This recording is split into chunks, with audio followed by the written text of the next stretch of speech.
پەیوەندیەکە پەیوەندی نێوان کورد و بەغا پەیوەندیە کە زۆرتر پەیوەندی ئەمری واقعە، پەیوەندیەکی ڕێکخراوی دامەزراو نییە وەکو ئەو پەیوەندی کە پێویستە لە سیستەمێکی فیدراڵیا هەبێ. مەسیسە پەیوەندی نێوان بەغا و هەولێر یان با بڵێن پەیوەندی نێوان هەرێمی کوردستان و بەغا پەیوەندیەک نییە لەسەر بەو پێویستیە بێ کە هەموو ئەو نظامێکی فیدراڵی پێناسەکراو لە دنیا هەیەی.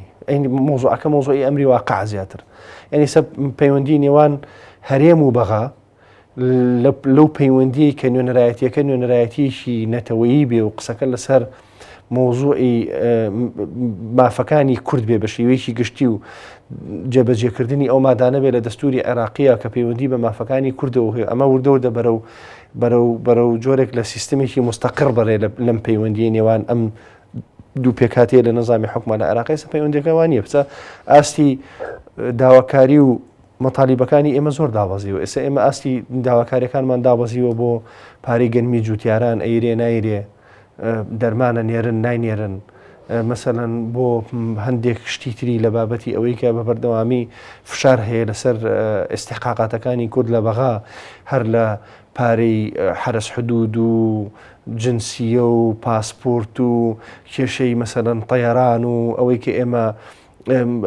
ئەجوایی کوردستان هی خۆمانە هی ئەوانە پەیوەندی ئەمە دابەزیوە، ئاستەکەی دابەزی.